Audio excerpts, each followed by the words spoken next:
All rise. Tonight, we take you inside the high-stakes trial of Nathan Chasinghorse, a self-described medicine man, once revered, now reviled, charged in 2024 with crimes including sexual assault with a minor and possession of child pornography. The 50-year-old pleaded not guilty. It's been a staggering fall from grace for Chasinghorse. The former child star acted in the Oscar-winning Dances with Wolves alongside Kevin Costner. He broke through in Hollywood again in another Indigenous story, Dreamkeeper. Let's get the hell out of here, Shane. And Steven Spielberg's Into the West. He'd transformed himself from a respected actor to a respected medicine man. In a video posted online, a young Chasinghorse describes how he viewed the role of a healer. The ceremonies, it's wakan, daku wakan. It's something sacred, it's a mystery. But authorities say his actions were criminal, accusing him of luring young girls from California to Canada, allegedly raping them and making some of them his spiritual wives under the false guise of traditional practices. Well, chilling new details tonight about Nathan Chasinghorse. Former actor and accused cult leader is facing several felony charges, including sexual assault. The investigation spanning multiple countries involving federal investigators and tribal officials. In 2023, SWAT officers raided Chasinghorse's home. He's been behind bars ever since and has always denied all wrongdoing. Nathan Chasinghorse spun a web of abuse, caught many girls in that web. His attorney saying the allegations are lies. This is a criminal case. It's based on evidence. And there's quite literally no evidence. The journey behind the gut-wrenching testimony. No one deserves to have what happened to us. Actually, I do need 5 minutes, okay? Yes. A stunning conclusion to a story Nightline has been following for nearly 3 years. Indigenous culture is beautiful. It's the people that misuse it that are ugly. He didn't help a damn person. Getting a rare glimpse into Chasinghorse's controversial spiritual group, The Circle. You can't question the guy. He's the all-knowing. Who uses a child? He uses the love for their parent as a weapon. Who does that? What will be his fate? This is your baby shower? I first met Corinna, who goes by Ren, in 2023. She says from the moment she met Chasinghorse, he drew her in. How old were you when you first met him? I was 7. And I remember thinking he was one of the most beautiful people I'd ever seen. He had a way of just like swallowing the energy wherever he was. Ren's mother, Melissa Leone, became a follower of Chasinghorse. Like her, he's Lakota, the largest tribe of the Sioux Nation, known for fabled warriors like Sitting Bull, who defeated the U.S. Army at Little Bighorn. I was really raised in a white home. I wasn't raised Native. How important was it to rediscover that? It was like the lights being turned on in a dark room. It felt so open.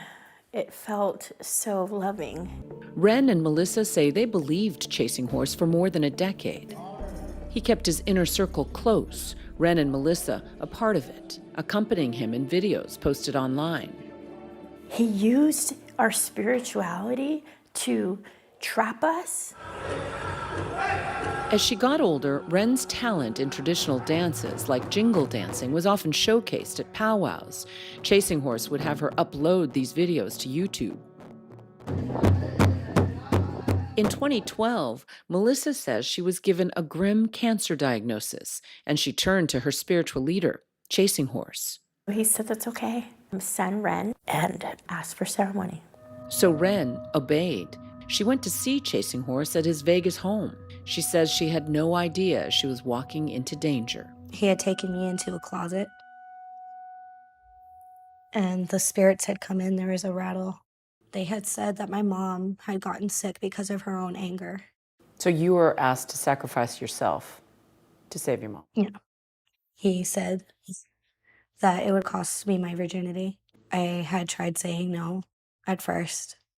And he said that if I didn't, that my mom would die and she wouldn't get help. He had raped me shortly after that, yeah. Ren was just 14. I just kept remember thinking that this is for your mom. As a 25-year-old, you know what consent means. Did you give consent? No. Were you able to give consent? No. That would be the first of many times Chasing Horse sexually assaulted Ren. Melissa says she had no idea what her daughter was enduring. Makes me feel like the worst mother on the planet. Like it's unforgivable. And how she held that for so long. Can you articulate why you didn't tell her? He said that it was a sacred promise between him, me, and the spirits, and that if I told, that my mom would get sick again. Mary Catherine Nagel is a citizen of the Cherokee Nation and an attorney who works closely with Indigenous victims of violence and sexual assault. Our religious leaders, our spiritual leaders, they are trusted. And when they violate that trust, it's incredibly damaging. More than 50% of Native American and Alaskan Native women will experience sexual violence in their lifetimes. Individual perpetrators have to be held accountable. It's hard, though, because I think the stigma on our communities is so incredibly strong. So there's a lot of pressure to shove it under the rug, hide it. Ren says that when she was 16, after years of keeping Chasing Horse's alleged physical advances secret, she told her mom that she was in love and wanted to become one of his spiritual wives. I've heard some people suggest that perhaps your mother should have been able to protect you. I get really upset when they try saying that because there's no way my mom could have known. The way he disconnected all of us wives from our families, I had to make myself so small to be there. Chasing Horse allegedly had at least 6 spiritual wives at the same time. He had me change my name when I was 18. What did you change it to? Chasing Horse. We all couldn't get married to him legally, so he had us all legally change our last names. Ren says he encouraged them to get tattoos to match his. Why spiders? The spirits that he believed in, they were spider spirits. After nearly a decade, Ren finally left the circle in 2021 when she was 23. Do you think of yourself as a survivor? It's interesting. No. I did not survive that. The person I was did not survive that. So no, I'm not a survivor. Even years later, she's still reeling from that loss. So I feel like the important parts of me are still here, but he took that little girl from me. But I like who I am now. I like the strength I have found in myself now. Ren used that strength to come forward to authorities, helping build a criminal case against the so-called medicine man. Chasing Horse's trial finally began this past January on 21 felony counts connected to Ren and at least 2 others. Prosecutors painting him as a man who used and abused his power to take advantage of young women. Your body is no longer yours. Those are the words of Nathan Chasing Horse to 14-year-old Corinna. It's not a criminal case. In fact, it's a divorce case. That's what it really is. In turn, the defense painting Ren as a scorned ex-wife. This isn't some sex cult. This isn't some bizarre pedophile at large running around. This is a aggrieved wife, one of 6, who's mad at her husband, who then files false allegations. How could this be a divorce case if it started when I was 14 and he was 32?